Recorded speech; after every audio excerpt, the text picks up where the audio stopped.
অনেকেই তো আলুর দম খেয়েছো, আজকে একটু নয় ডিফারেন্ট খাও। আজকে করব পেঁপে আলুর দম। ফার্স্টেই পেঁপে আলুটাকে সেদ্ধ করে নিয়ে কড়াইয়ে তেল দিয়ে ভালো করে আমি ভেজে নিয়েছি। এরপর আমি কড়াইয়ের মধ্যে তেল দিয়ে শুকনো লঙ্কা, তেজপাতা ফোড়ন দিয়ে পেঁয়াজ দিয়ে দিলাম।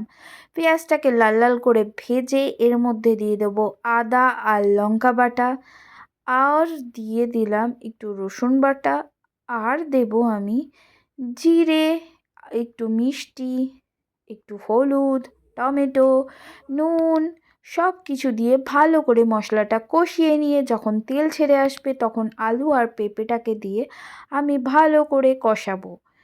কষানো হয়ে গেলে আমি দিয়ে দেবো জল, তারপর দিয়ে দিলাম ধনিয়া পাতা, ধনে পাতা দিয়ে নামিয়ে নেব। আর এই যে একটু নামানোর আগে গরম মশলা দিয়ে দিলাম। রেডি আমাদের আলু পেঁপের দম। একবার কিন্তু বাড়িতে ট্রাই করো।